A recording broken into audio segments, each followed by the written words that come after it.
We're back at Fiddlehead at Four Corners, day after Christmas, 2015. Back with a familiar face, Kc Tiffany of Shaftsbury, who is really one of the better young potters, I would say, on the East Coast. We sold a bunch of her work a couple years ago. Little Casey grew up, went to school. Where do you go? I go to Buffalo State College. Buffalo State. What's life like at Buffalo State? Well, my first year there, we got the 7 feet of snow in November. Yeah. That was my introduction to Buffalo. You also live in the sticks of Shaftsbury, where you guys are stuck there, so it couldn't have been that much different. Yeah.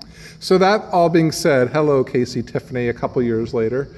18 years old, still doing pottery. You just brought in about 15 pieces to Fiddlehead. We're going to sell it. What do you got here? These are basically the rundown pieces, what I brought in. But this right here is, I did a lot of vases.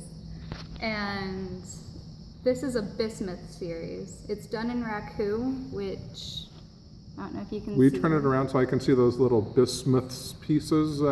What does this all mean? What are all those little pieces? Well, my inspiration was bismuth, which is a mineral. It's an element. And it's very rainbowy in nature, and it grows out like these little cubes. So that was kind of what I was going for there. Okay, and so you have 3 of those here? Yep, there are 3. This is the medium-sized one. And what is the one to the right that looks like a slee stack from Land of the Lost? Yeah, no, this was kind of fun. I did this more for my sanity than anything else, but it was kind of aqua-inspired. And explain the 3D part of it. What is that sort of, those gills or something coming out of the... These guys, I just ended up pinching some coils that I slip and scored onto this piece. And this is the bigger of, there's a smaller one that goes with it. But yeah, no, I just put those on there, did some texture on it, and this is also raku. So. And what is raku for people who don't know?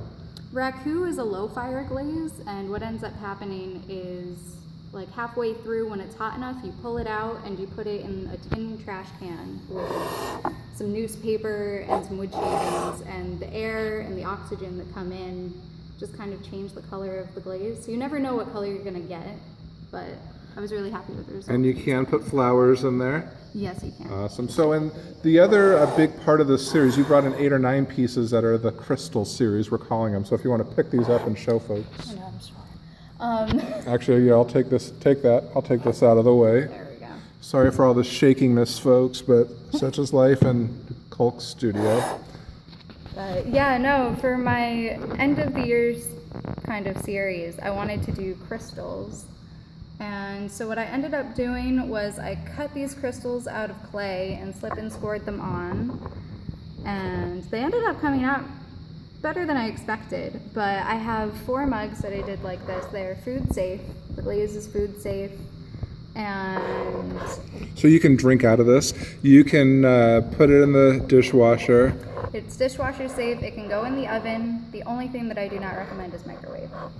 But that is because of the metallic glaze that kind of goes on both of these. And this is a vase, a vase, a vase. What is it? What do you call it? Vase or vase? I say vase. I mean. Sweet. And again, crystals are coming out of this. So you could use this as a sake, a tumbler of sorts or whatever. It could work. Yeah, you could totally do that. Awesome. So there's 3 of these.